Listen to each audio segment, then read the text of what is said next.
Yeah, so we're going to take it step by step. The important thing for me is that you guys ask loads of questions. That's how you're going to get the best out of this. We've been working across border for, I must say, easily now about 10 years, 10, 12 years we've been doing it. And we really struggled in the beginning. We struggled to understand the vastness of what we are dealing with. And for me, the big thing was understanding that we have this perception, especially as South Africans, that the rest of Southern Africa operates like us. And there are just these amazing worlds out there that we have no idea exist. And we have no idea that they exist because we make a lot of presumptions. And that is quite important to avoid. So guys, in the chat section, you can ask your question. If I think it's right, hey, Al, they can do it in the chat section.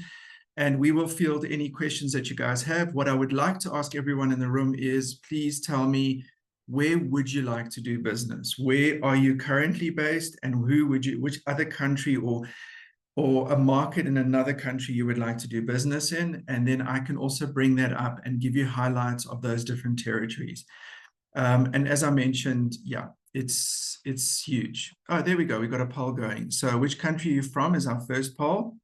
That'll be quite interesting to figure out. And then for me, the important thing in the chat is which country you would like to do business in. Then I can give you guys tips on how I've approached it and my team and what I've learned and where I bumped my head. And yeah, we will be able to work through this together. So thumbs up, everybody can see my presentation. I'm going into the next slide. And we're going to be talking around, yeah. So 18 is doing the poll. Thanks, Lorata, for engaging. I appreciate it. Cool. So the poll's going quite well. Okay. So we have this perception that our message, so let's say, for example, we are based in Botswana and we have a specific message that we've created that works very, very well in our market. And what we want to do now is we want to extend that message with a product or a service into a new space. So first thing we think of is always, we're going to go to South Africa because that's where it's the most industrialized. That immediately is where our first problem sits. I don't think we understand, and this includes me, and I would imagine most of us in the room, unless there's someone who's very proficient in this. I actually don't think we understand how big our markets are in countries like Malawi, Botswana, Zimbabwe, Zambia, Mozambique, specifically around services and products that we shift. And there are some products that are going to do really, really well in these markets, and some that I would probably suggest take it further north if you want to take it into Africa.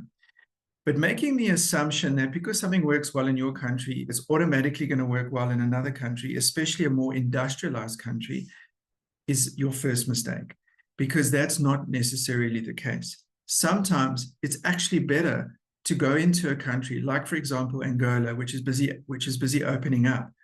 And I work with, well, I know the ex-ambassador there, and we were having a coffee and drinking, and we were talking about it quite a bit, and how that market is starting to flourish.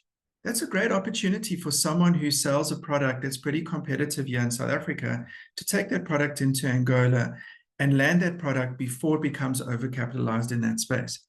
So it's more than about the message. It's actually even more about your products and your services. What it is about is connecting with the people on the ground. Southern Africans, I don't know how to put that in a collective like Europeans, but us in Southern Africa, how we view purchasing is built on trust. And I know we have a lot going on at the moment, and it's very difficult to sell this concept. But we actually, when we trust the brand on the product, we actually have a very strong relationship with them and a very strong bond with them. And because if you come from a territory that has a very small selection of product, and you've lived your whole life with that product, and suddenly another product comes into that space, it's going to take a lot for you to shift from that product to that product. There's got to be something in the messaging that builds that trust. So we have to look at cultures, and it's not about assumption. You know, Zimbabweans are hard workers. this product's going to work really well for them. And I assume this based on what I've watched, the social media channels that I've visited, etc., etc. That's not going to work. I'm going to share with you some tips of how do you actually get into that market and how do you start those conversations and kind of avoid the mistakes that I've made. I mean, I've run campaigns thinking this is going to work on specific social channels that I believed that people living in that space would jump to, and we had no responses on our campaigns. So we didn't understand what is going on in that space. And you need to, we need to understand that Southern Africa is a very big space. We are sold the lie by Europeans, mainly, and the Americans, that Africa is small. But actually, Africa is a massive continent, and Southern Africa is a massive space. And within each country, there are subcultures that are happening and operating in those spaces. So if you're going to launch a product that you want to get, let's say, for example, you want to roll out in Zimbabwe and you want to do it in Harare and you want to do it in Bulawayo, and then you want to go across border and you want to then take it into that space and that space. Your market in Harare is going to be very different to your market in Bulawayo. So you say to me, Brad, that makes it possible for me, because you're telling me that every single time I go into those different areas, I've got to say something different. No, your message stays the same. How you say it changes. People in Bulawayo are conservative, they're very traditional. There is still a very big white presence there. There's still a very big colonial mindset sitting in Bulawayo. Harare is a little bit more adaptive, a little bit more open, a little bit more progressive in their thinking and in their freedom space. So your language can be a little bit more controversial. You can push the envelope there a little bit, but not as much as what you would do is if you were marketing something in Johannesburg or you were doing something in Cape Town. So if you're selling, for example, to the LGBTQ plus XYZ, whatever market that is now, all those acronyms, you're going to have to be very careful, because in Malawi, that is not going to work. And in specific areas, Blantyre you'll get away with, but other areas I think you will struggle with. So it's very important for us to understand, first thing, one, like in South Africa, we have a lot of different provinces, and each province is very different in terms of the people, the cultures, etc. We have the same thing in our neighbors. And I think sometimes as South Africans, we assume that that doesn't exist because we don't think that they are as sophisticated as us, or maybe their economies are as big as ours. But there's a lot of money in those spaces. It is definitely worth your while for you as a business owner to look at going cross-border. Keep your same message, but adapt the styling of that message according to where you're going to. And don't just adapt it per country. Don't just change the word South Africa with I know this is not South Africa, but like, let's say, for example, you change it with Namibia and think that that's going to work. So the points that I've raised here, and we will get a copy of the slides. I've kept this very, very simple. And as normal, I always offer my time afterwards. If you guys would like to have a quick half-an-hour session with me, you're more than welcome to reach out to me. I'll share my email address, and you guys can engage with me there, and I'll be able to talk to you one-on-one around your product and your brand and getting it into Africa. So we like to refer to market areas as zones because sometimes it does not stick to the actual borders. So remember, our borders were put in place by the colonizers. So sometimes our borders are actually not our traditional borders. So we got to remember that we're talking to people and communities. So sometimes your campaign might be a zone that encompasses a little bit of Botswana and a little bit of Zim, and you can actually run a specific message in that zone, depending on what you're saying. So not only can you go town by town if that gets too much, you can create a zone, because there is sometimes small similarities between those people living in that space because of history. And that is something else we've got to remember. So for example, I learned this when I was living overseas and actually working on international campaigns while here. I learned a lot about the Belgians. So, Al, am I saying that right? But the Belgians. Yeah, that's right. Hey, that's the Belgians. Their country is also quite divided. They're quite a small country, and yet they've got a lot of different areas in their country that speak different languages. And that's also based on their history and when they were actually captured and in a way colonized by their neighbors. So when you run campaigns there, if you have, for example, your head office is in France and you're selling cigarettes and you're selling to different areas within Europe, we as Africans think, you know, Europeans are Europeans. But actually, when you move into specific areas of Germany, or you move into specific areas of Belgium, you actually have to change the tone of your campaign completely. Otherwise, you're just not going to connect. And that talks to everything. That talks to your images that you use. It talks to the language. It talks to the platforms you choose. And we'll get into that. So even if we are South Africans, some of us, like myself, and a few others of us are maybe not from South Africa, meaning that, you know, we're Zimbabwean or, you know, we're from Namibia, etc. We're living in South Africa and we're looking at opportunities back home or opportunities through people we know. But I think it's very important for us to understand a couple of things.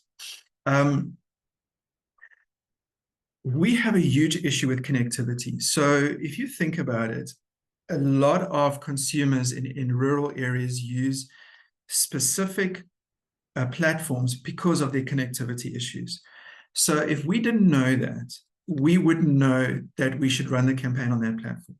We presume that rural people use Facebook. It's a presumption. It's like a presumption that people over the age of, let's say, 40, 45 love Facebook, because that's also quite a bad presumption. So what we've got to do is we've got to look at what is the preference in media. So Malawi is very big on radio. Community radio is massive there. Actually, South Africa too. We underestimate the power of community radio. If you go home to you know, your space, your village or your space or your wherever you've kind of come from, if you go back into that space, there's generally a radio station that you'll pick up on and listen to kind of make you feel like you're part of the community. So I know if I travel and I'm with, let's say, people that speak Afrikaans, and we're traveling, we listen to Radio Sonder Grense, which is considered a community radio station. It gives us that feel, it gives us that community. So you've got to look at what media is available in that space. How do you find it? It's actually pretty easy. So, well, when I say easy, it's taken me a time to learn this. When we move into, and we will get into it in the other slides, when we want to move across border, there's a couple of things we've got to look at. One, how are your payment systems going to work? So while we do have quite sophisticated banking, and we have that in Zim, Botswana, even Malawi, Mozambique, we've got the banking infrastructure. Sometimes it's quite a mission to get our money across border, and there's tax implications. That affects how you approach the market. So if you've got an online store and you want somebody to purchase, you want to base a store here, but you want someone in Zim to have access to it, a community in Zim, you've got to think through how that's going to work from a financial perspective. For now, how I view it is still, we are still very far behind, and it still requires us to have a presence in that country. If you're going to establish a distribution network and you want to do it from here, which is traditionally the model of, let's say, an American who's in Chicago and wants to sell in another state, they would just, you know, sell from Chicago and distribute to the state. But we don't have that kind of infrastructure. Our borders are problems, our exchange rates are issues, et cetera, et cetera. Until we resolve that, my opinion is, if you're looking to work in a country, I would suggest creating a presence there. How? We go to the country's ambassadors. So I don't know if you guys know this, but the ambassadors that are in South Africa, so in other words, the Zimbabwean ambassador, the ambassador for Angola, et cetera, that have a presence in South Africa, their role is to grow trade and commerce. If you approach the ambassadorial space, and if you go to the ambassador and or the embassy, and you explain to him that you would like to open a presence in, let's say, for example, Botswana, and you've got a business plan, you've got your stuff together, there's a very high chance that they will promote you in that space, because that's their role. They want you to come into their country and invest. So if you have a business model that makes sense, my first point of departure would be to go to the embassies and see if you can get buy-in there.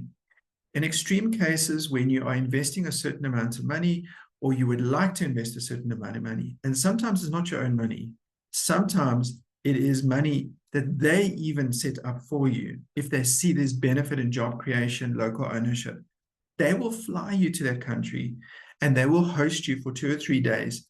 So you do site visits, etc. Now that's in extreme cases. But if you're Brad and you've got a fairly small business, my best bet is, if you can, go and see the country. Go into the country and go and spend some time there.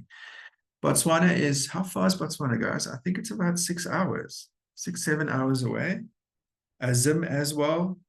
You don't need to fly. So what I would suggest you do is jump in the car when you've got a bit of time, maybe marry that with a holiday, shoot across border and go and spend time in the space and observe what is going on around you. So your customer has the answers. If you have a specific business that is going to be for a rural space in Malawi where you see opportunity because they've got huge fertility in their ground, it's just such an untapped resource for us. It's kind of like another Ukraine when it comes to food supply. It could be. You say, okay, I'm in that space, I'm going to investigate that. If you do it, we do not have enough information and research to do it from our desks. We still, old school, have to get together, get in a car, drive to that space and spend time with the community. 2 reasons. One, you're going to find someone in a community. Now, every single, God, I feel like I'm talking so much. Let me take a break and maybe just read out Basil's comment. So Basil's saying, Brad, I'm from SA. We are manufacturing agro-processing equipment. We are already servicing countries like Lesotho, Botswana, Zim, Mars, and our clients mostly find us on search engines, but I have not really done campaigns. Yeah, Basil, I think that's amazing. I think if they found your organic search engine optimization is, in other words, your discoverability of your site, if they're finding you in that space, is really good. And that's promising. Or you're doing something that is so unique that people from Lesotho cannot find it locally and they have to come to us. And that's generally the case for most of the countries that surround South Africa. But there are going to be times when you're going to have to go and look for your customer. My suggestion, Basil, is I would do a little bit of research from the customers that have bought from you previously from those spaces and explore opportunities of expansion within those spaces. Because if somebody is typing to find you and order agro-processing equipment from you and you delivering it across border, that means there's a need in that country and you may be missing a whole lot of other people who are maybe going somewhere else, another country, to get that source in, China, etc.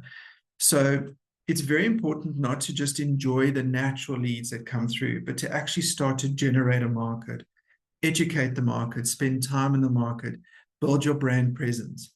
Because Basil, if you've got something unique that they are coming across border to get because they don't have access to it in their countries, or they don't have access to the quality you produce it at, you've got something really special. My advice to you would be create a brand presence before that brand presence is taken up by someone else, because that is what's currently happening. There's a lot of, you just have to go to Nampo to see the amount of equipment we manufacture here in South Africa and we push across to the farmers outside in Southern Africa and beyond. But Nampo, if you can remember, maybe even 5 years ago, Basil, if I'm not mistaken, wasn't what it was now. There's been a huge boom and there's more competitors on the horizon. So as countries like Zimbabwe start to turn around and build their economies, local manufacturing is going to improve. Now, remember, when we were kids, a long time ago, Zimbabwe was our breadbasket. I mean, you used to pay 2 Rand to get a Zimbabwean dollar. Think about that. And at that stage, we were on par with the dollar, the US dollar. So technically, you had to pay $1 US, $2 US to get a Zimbabwean dollar. That's how strong their currency was. And they had the capability of doing it. That's why they didn't come across border. A lot of people did localized work. And also because of apartheid, people didn't want to come into the country. So they built the capabilities to do that. But as apartheid left, the markets opened, they lost that ability and they now rely on us. But that's not always going to be like that, Basil. What I've also learned is things change a lot, and they change very quick. Where in rural areas you visit now, and in 3 years' time you visit there, and you'll see the same elder sitting in the same spot in the same place, which is amazing. There are other dynamics that change a lot. Competitors in the market, how the market is structured, spend in the market, availability of resources. So I would focus on that. So just admit. So to go back to the presentation, customers hold insight. And that is where I would build my relationship with. So for example, we actually were quite privileged. We did an amazing job with ABSA in Botswana. And what they did was quite a cool campaign, is they went to all these small businesses and said, look, obviously we want you to do more banking with us.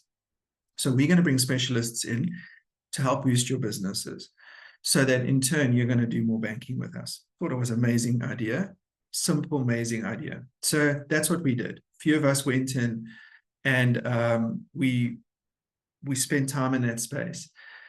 And the thing with people from Botswana is they don't really enjoy us too much. They think we're very hardcore, which is understandable when you spend a lot of time with them, because they're so nice and chilled, and they're such amazing people. But they're very proud of building their local economy. So if you bring a product into, so there is Woolies there, there's Build It there, there's the South African chains there. And I think they're there because there was a need for it. But sometimes we have a product that they don't really need, but we believe that it's going to work in their market. So we have to come in very subtly. And we have to make sure that when we move into these spaces, that we actually truly understand what is going on. So how do we do this? And guys, please feel free to ask loads of questions. There's no wrong. Most of us are from South African, but I mean, this is a first of many sessions. I do believe that we will get more other guys, if I could say, coming in and spending time with us. I think I don't know if any of you do travel cross-border a lot. There's such a beautiful entrepreneurial spirit in Southern Africa. I just think we are the future. If you guys have attended any of our other masterclasses that I've hosted, you guys know I'm very passionate about our own development. I personally don't think we have to go to Paris and spend 3 million in US to boost trade when we're not even trading with our neighbors. So when you move into that space, one of the things I did immediately, and I must say, toot my own horn, I was probably one of the only people, other than the fact that I love to travel and I desperately wanted to go back to Botswana. I was looking for any excuse. So jumped on a plane, which did cost quite a bit, but I got onto a plane. I got a taxi cab guy there, got his number. And one of the things I said to him is, bud, can I spend time with your family? Or can I spend time in your space? Not in a weird way. I just want to spend time with you, and I want to see how you live. Like, how do you consume your products? Where do you get your, is it really similar to us, or are there little nuances that you do differently? And lo and behold, I learned so much. How different are they to us? But in a good way. They've got such unique characteristics. Then when we got the list of business owners and we could go through them, some of them were farmers that grew, obviously product and then took it to market. If I didn't sit with a taxi guy, and not just the taxi guy, the guy that helped me with my bags at the hotel, if I didn't put that effort in, I would not have been able to understand the frustrations of the farmer who had to grow this product and get it to market. By that stage, I realized, okay, these are the hurdles, because I had been to those markets. I had seen it myself. So I think it's very important that if you're keen to do business cross-border, you need to understand two things. One, currency is the language. I only charge dollars when I go cross-border.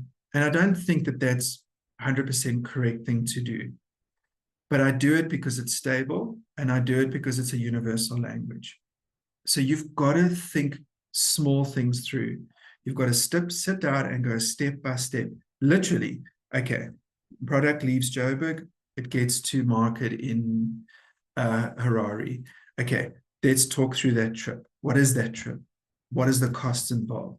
How does payments work? Which transport business do I use? Do I use a Zimbabwean-based transport business that knows that market really well? Or do I use a South African-based transport company that transports to Harare? Which do I prefer? What is the benefit? Because they have got insight into the market you're going into. So you have all these resources around you through the suppliers that you use to get your product across there. If you physically drive the product across border and you do it yourself, my suggestion would be to meet up with someone local. How do we do this? Okay, so this is going to sound very weird, but please take it with a pinch of salt. We have huge diaspora in South Africa. We have a space in Joburg where there are Cameroonians. We have Zimbabweans who hang out in certain spaces. We have Malawians. We have all sorts of different nationalities spending time in our space. That is a huge, huge fountain of knowledge. It costs you nothing to jump in your car and go and grab a stuffed something, because Cameroonians love to stuff stuff. They stuff vegetables into things and make things out of it. It's awesome to taste, but it's very complex. Their food is amazing. And having a lunch there and just sitting there and absorbing and understanding and seeing, you know, I know Cameroon's far up. I'm just using it as an example. So always try and find a local person, a partner, but not a business partner, because that gets tricky. Talking about a communication partner, try and find somebody in that space. Now, here is the secret. Do not use agencies in those countries to do localized marketing. The problem with that is that they know how to jippo the system, and they know that you don't know enough that they're jippoing. So you would use a local agency like us, or there's many of us out there. We will go into that market. We will find someone in that community, and that person will then become our communication partner. And that person will guide us through the images we use, the tone of the language, the platform we choose, etc., etc.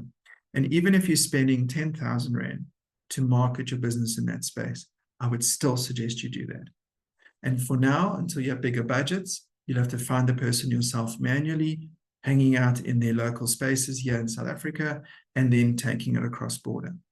So this is about marketing. I want you to please note, this is not logistics. Logistics is a whole new kettle of fish.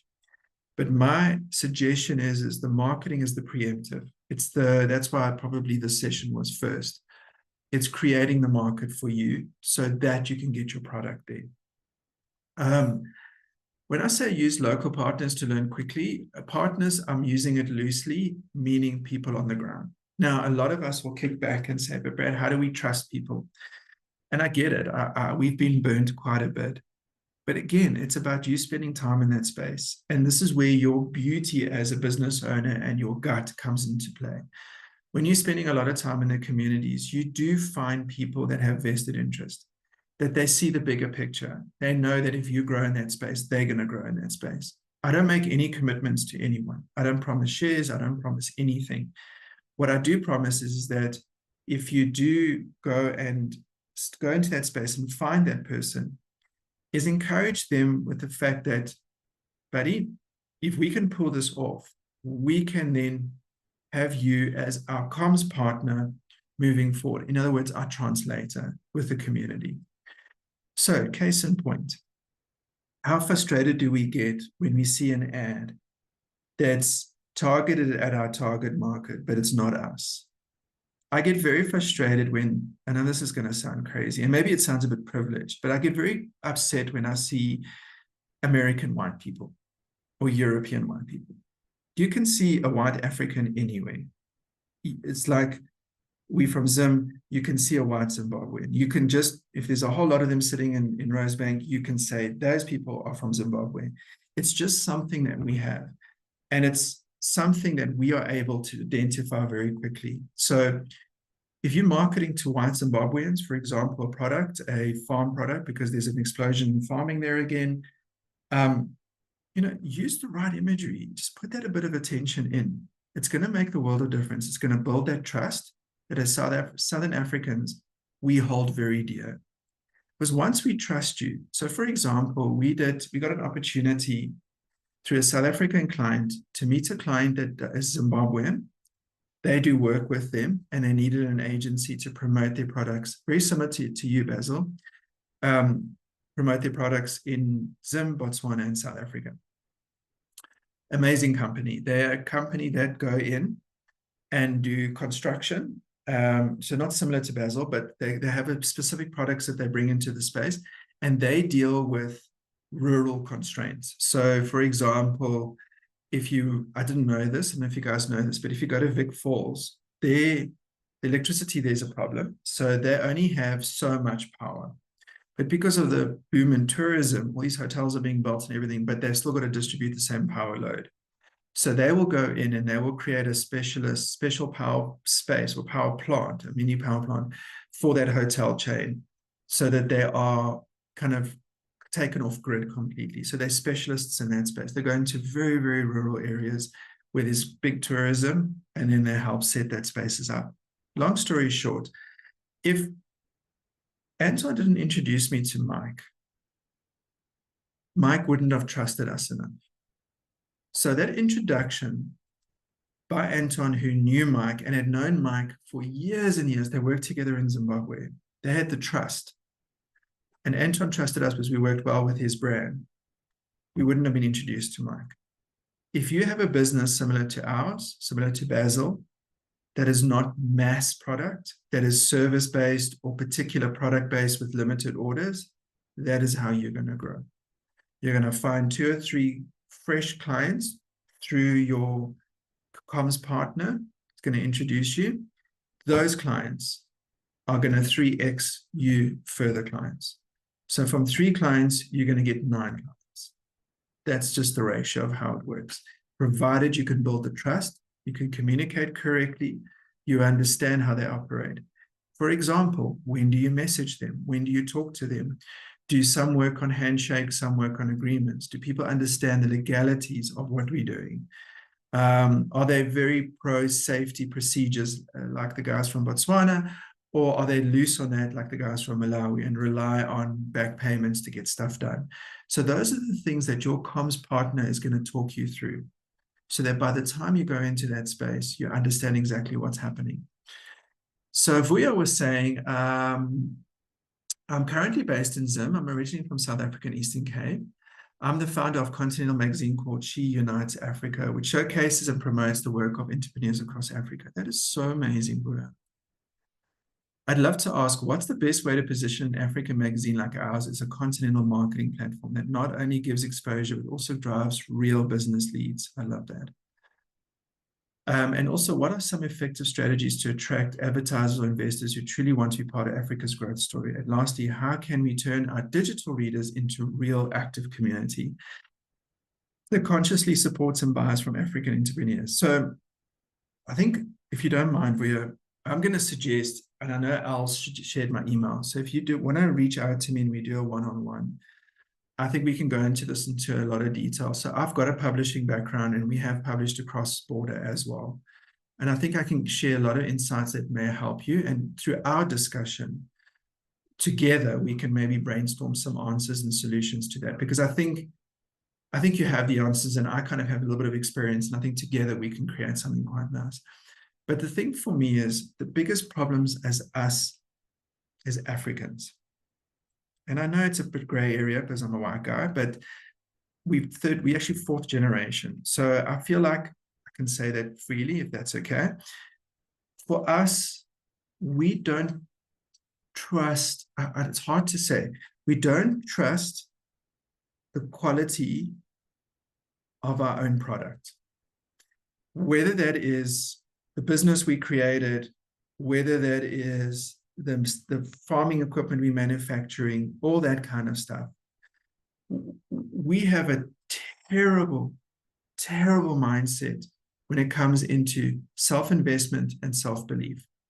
And this trickles down into the economies, and this makes it very hard for us as a fellow African selling to an African, because we have to do 10 times more the work when the product is actually better.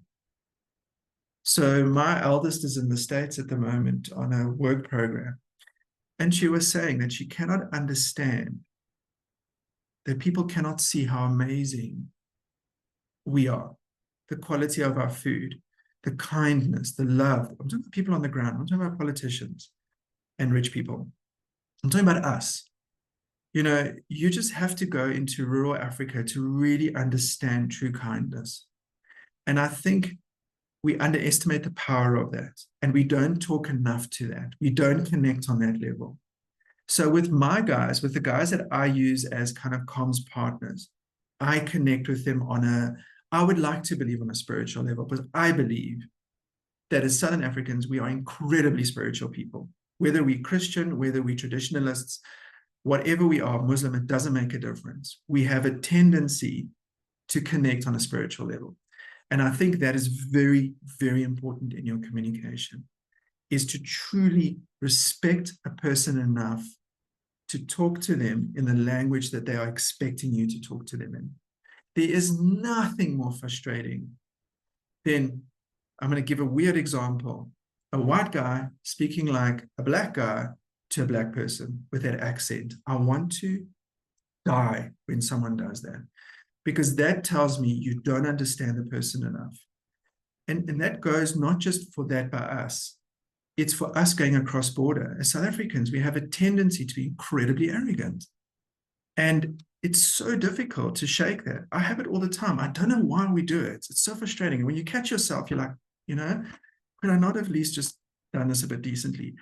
As soon as we go across border, we have this tendency to believe that we come from the stronger economy. But what we don't seem to understand and realize is that our economy is propped up by a lot of our neighbors. And countries like Namibia are starting to realize that now. And they're going, hang on a sec. We actually have, in many ways, more wealth than South Africa. We've got less population, we've got more resources, we've got more space, and we need to deal with the past and we need to get going. And that's what they're doing. And Zim is kind of starting to realize that too. So the key is, in this entire session, the big takeaway is, when you're taking your product across border as a South African, I think we need to understand, truly understand the market we're selling to. And we will never understand it by relying on assumption. What's in the news, what gets told to us. If we have someone working in our garden who's a Malawian, and because we engage with that person, we suddenly make an assumption of that person. Do you know that Malawians are so incredibly spiritual people? They base their entire existence on the earth. So they're almost esoteric when it comes to that connection. It's very important for them. It's really, really important for them. But if you look at their space and their agriculture and what Malawi actually has to offer from that perspective, you start to understand why. You know, Zimbabweans that are not pro-South Africa, that are Zimbabweans for Zimbabwe, are incredibly loyal to certain ways of thinking. And you have to buy into that if you want to get your product across border. It's not about educating someone to like your product. It's educating your product to connect with the person. That's the difference between us and the Europeans and the Americans and the Asians. We have incredibly, our consumers are incredibly driven by gut feel. And that is really important for us. And we need to capture that. So guys, I don't know if I'm venturing off into a weird space, but I do believe it's all interconnected. It's where I've found my success, is literally sitting under a tree, talking to someone about, you know, connecting, bringing this medical product to them. And they're thousands of miles. It was an amazing product we introduced. It was actually Indian made, brought it to South Africa, adapted. And then we took it out into the rural spaces for a client. And the most amazing thing is that the first thing I said to client is, I've got to get into those spaces. You know, I've got to get into that space. And, you know, it's very difficult because you also don't want to come across as patronizing. That's the last thing you want to do. You want to go into that space and you really want to experience that space for it is. But you go into that space and we went into this rural community. They're thousands of miles away from hospital. So what this app does is very interesting, is it actually brings the doctor to you. So you literally open up the app, the doctor comes into the room, emergency care to a degree, there's certain. So if you have, for example, a nurse or a rural doctor who's maybe not as well equipped, because that's a huge issue, this doctor is an international doctor. This doctor has a specialist in some sort, and he is able to bridge that distance virtually. Phenomenal idea. But now you're selling it to a community that is, half of the community don't have phones, first of all. And the other half of the community is, their minds are blown. Like, they're like, this is so amazing. We so desperately need this here. But they can't fathom how this is going to work because they don't have the scope. They don't understand app development. They don't understand how are you doing this? And they don't trust the process. So we ran a trust campaign. And that worked very well for us because we ran a trust campaign about, we're bringing this product, something new is coming, we're bringing this product. We got the community elders. We sat with them. Lord, that day, Lord gave me the patience of Job for those 3 days because I don't have patience and it's hot. And it was the most amazing experience, but it was something that allowed me to understand the customer. Because my job was not to tell that elder, you will use this app. This is an app produced by, can you imagine trying to explain it? An Indian in India, brought in by a guy in South Africa, bringing it to you to use to make sure that you increase your survival rates in your rural area. And the guy's like, dude, my major concern is, are we going to have enough food for winter? Like, are we, we harvesting now? Like, what the hell, like how? So it's just about understanding the markets really well. And I think we get there. We've got 10 minutes left of the session, guys. I want to go into the next slide, but I want to know, do you guys have any questions? Sapang says, Brad, you're sharing really priceless information. I really appreciate it. Thank you so much, Sapang, because somehow when I speak now, I feel like it's kind of stuff you guys already know.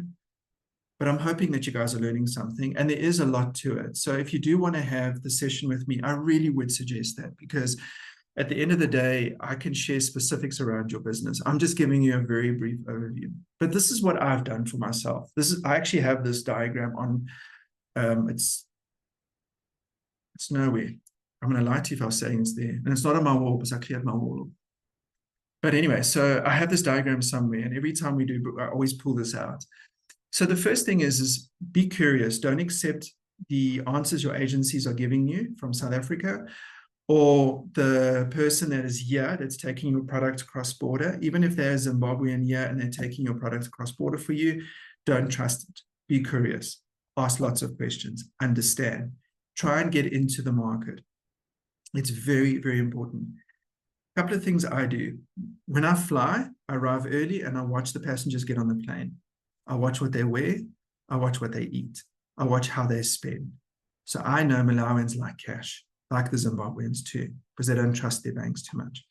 I know the Botswanas. I looked up the collective of Botswana because I can never remember it, guys. Botswanans use card. You know what I'm saying? So it's very important that you pay attention to small stuff, especially if you want to talk to a consumer. If you're telling someone to visit an online store, and I'm smiling because I'm going to tell you a case study I did. I messed up big time on this one, although we fixed it at the end. They may not resonate with you. So, for example, we launched an online store for Zambia. So Zambia's got a very strong, growing upper middle class. It's a capitalist market that's growing. It's booming. So we had a Zambian who has a home here in South Africa.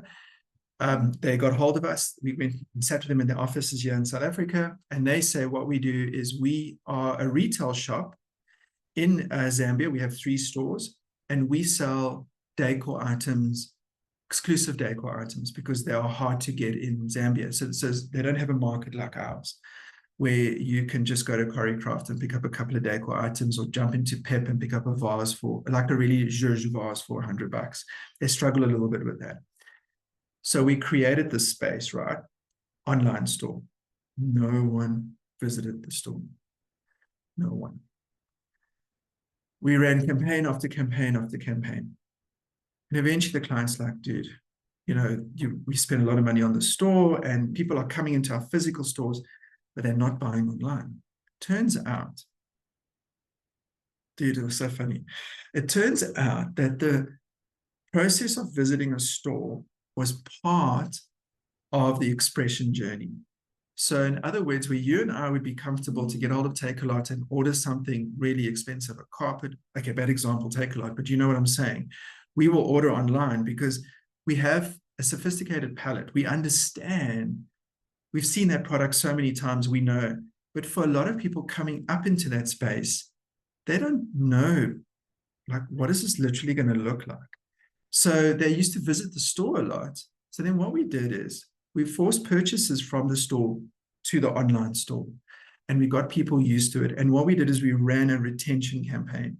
So once the person bought in store and they could see the products, if they got home and they felt like you know what, I want an extra vase because money is not a problem for these guys, then they could visit the store. So it was, in case you forgot, or if you feel you wanted more, or if you couldn't get it now and wanted it later, go to the store. You don't have to come back to the shop, but we will see you in the store, and we hosted monthly sessions, like how to decor, all that kind of stuff inside the store, and it got people up and running, which was really cool.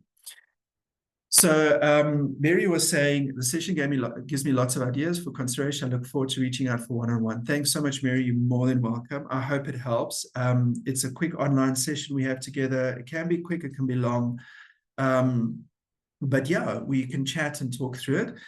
Cornelia was saying, very interesting. I'm usually in my own work. When I get to the airport, reading and books, AirPods, never pay attention to other passengers. I have homework for next trip. Absolutely. It is the best thing you could ever do, because people are fascinating. Even the way I've even picked up even the way people, small things, the way people like manage their personal belongings is different. So yeah, like, now I'm assuming, but the Asians generally have the moon bag and they've got the toggles and they're very, everything's here, and accessibility is very important for them. The Americans are very like, they just put their bags wherever they want and they're loud, and so we have that too. And we have that, and our neighbors have that. So I think the assumption that Southern Africa is South Africa's culture is nuts. The white people that are in South Africa and the whites that live in Namibia, the ones in Botswana, the ones in Zimbabwe and Mozambique, are very different. They're very different. So that's just the white population. Can you imagine with even the Indian populations in the different countries are different. So yeah, they were obviously brought in, we know the history, but over the years, they've created their own culture. And if you want to sell to them, you're not going to sell them in the same way, than what you do across border. Because what a white person wants here is very different to what a white person's looking for and aspires to in Namibia. Very different. And I think those are the things we need to pay attention to. Kadlecho was saying, I'm from SA and I've been trying to do business in Zambia, in Solwezi, within Kanshani mine. Okay, I'm with you. We are a mechanical engineering and hydraulic company. I would love to dive in. And there's huge opportunities. There is, but you're going to need someone in Zambia. You're gonna need to either be there yourself for a while to understand how that works. There's a lot that's going on there right now. Sanele, thank you. You will get a copy of the presentation. This is it, but I think this is enough. The one thing I want to highlight, I've got 6 minutes left. The one thing I want to highlight is that you don't have to have a lot of money to do this. So inter-country travel is very expensive. That is the one thing that I really wish, like, you could just get it right. You take a train from here to Zim, or, a flight, a $2 flight or something, if we could just get that right, it would make our lives. We do not understand the markets that are available as South Africans in the other countries, because we have been privy to a lot of development. We've got a lot of tech. We are at the advanced stages of using AI. We are, and I know it's hard to believe, guys, but we are world first on a lot of things, because we have so much to deal with in our country that we have to learn to stay on top of these things, because they add value to our lives. AI gets us away from corruption, that kind of thing. We can't afford to be lazy. So South Africans, we're actually very good like that. And we can take that knowledge in a non-assuming way into new markets. But you're going to need to have people there, because I don't think we know enough to understand other people in other markets. And it's not just a white guy, Brad, going into a village in Botswana, and it's predominantly Black people. It's not just that. It's not really about race per se in this case. For me, it's about culture. And a culture can extend between different races in one community. If you go to Livingstone, for example, in Zambia, there's a whole breeding ground of culture happening there between all different races. There's just this amazing connectivity there. Blantyre is the same. Maputo is the same. Salibi Pikwe is the same, because people are being brought together into a community and they're fending for themselves. And that's creating a culture, a certain way of working that they've aligned with themselves. We, as South Africans, haven't really developed that. We're only starting to do that now, because we have to sweep our own streets and fix our own lights and stuff like that. But many of these countries have been doing it for so long that they've created a self-reliance culture. Now you're coming in and saying, but you need me. It's not going to work. It's definitely not going to work. So guys, I'd like to thank you for your time.